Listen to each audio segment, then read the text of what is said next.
अस्सलाम वालेकुम। कैसे हैं आप सब लोग? उम्मीद है आप सब खैरियत से होंगे जी। सूर्स किचन आज आपके लिए लेके आया है देगी मटन आलू गोश्त। देगी मटन आलू गोश्त बनाएंगे जी, इंशाल्लाह बहुत अच्छा बनेगा, बिल्कुल देग की तरह बनेगा। आप लोग ज़रूर बनाएं, अपना फीडबैक दें, अपना ज़्यादा से ज़्यादा प्यार दें, मेरे चैनल को लाइक करें, सब्सक्राइब करें, शेयर करें जी।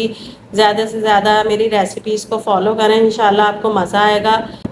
चलें जी, स्टार्ट करते हैं देगी मटन आलू गोश्त बनाने का प्रोसेस।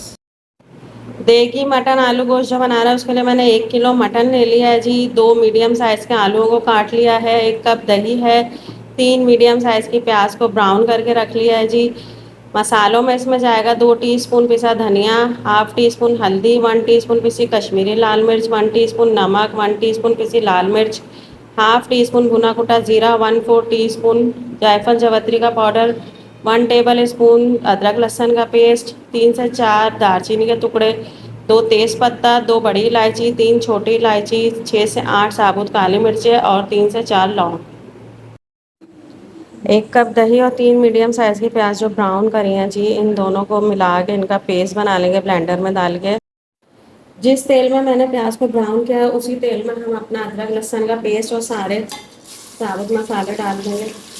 लहसुन अदरक का कच्चापन खत्म होगा तो हम अपना मटन डाल देंगे।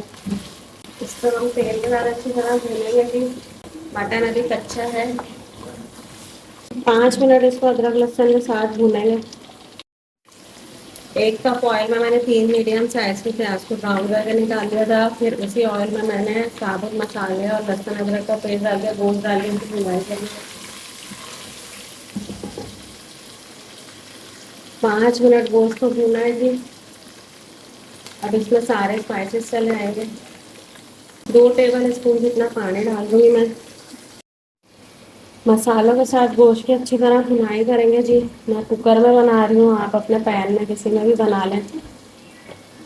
जब ऑयल साइडों पर आ जाएगा तो इसमें जो मैंने प्याज और दही का पेस्ट बनाया है वो डालूंगी। मसालों के साथ इसकी अच्छी भुनाई हो गई है जी। अब इसमें प्याज और दही का जो पेस्ट बनाया था वो डाल देंगे जी। प्याज और दही के साथ इसकी अच्छी तरह भुनाई करेंगे कि ऑयल साइडों पे आ जाए। ऑयल देखें जी साइडों पे आने लगा, इसका कलर देखें माशाल्लाह कितना अच्छा आ गया। अभी से इसकी भुनाई हो गई। अब मैं इसमें 2 गिलास पानी डाल के जब गोश्त आधा डन हो जाएगा तो हम इसमें आलू डाल देंगे जी।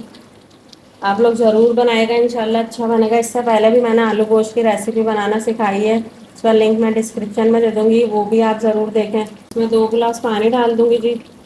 जितना आपके गोश्त की नीड हो उतना आप पानी डाल के गोश्त गलाने रख दें। हाफ डन करेंगे गोश्त को, फिर आलू डालेंगे। 10 मिनट बाद कुकर को खोला है जी। हाफ डन हो गया हमारा गोश्त, हमारा नहीं बकरे का गोश्त। आलू डाल देंगे जो मीडियम साइज के हमने काटे थे। आलू और गोश्त को मिला के 5 मिनट के लिए मैं दोबारा इसे कुकर को कवर कर दूंगी जी, ताकि आलू भी हमारे डन हो जाए और गोश्त जो आधा रह गया है वो भी डन हो जाए। आप अपने गोश्त और आलू के हिसाब से, अगर आप पैन में बना रहे हैं उस लिहाज से आप देख लीजिएगा। जब फुल डन हो जाएगा तो हम इसे खोलेंगे। आलू और गोश्त फुल डन हो गए जी। Done डना done. मुझे इतनी ही ग्रेवी चाहिए, आपको ज़्यादा ग्रेवी चाहिए तो आप इसमें पानी इस स्टेज पे शामिल करके बॉईल दे के दम पे रख दिएगा जी 5 मिनट के लिए। आपको जितनी ग्रेवी चाहिए आप उतनी ग्रेवी रखें। मैं इसे डिश आउट करके आपको दिखाती हूँ। अल्हम्दुलिल्लाह जी, मेरा देगी मटन आलू गोश्त रेडी है जी। इंशाल्लाह बहुत अच्छा बनेगा। अब इसका कलर देख लें। ऊपर से मैंने इस पर हरा धनिया डाला है जी।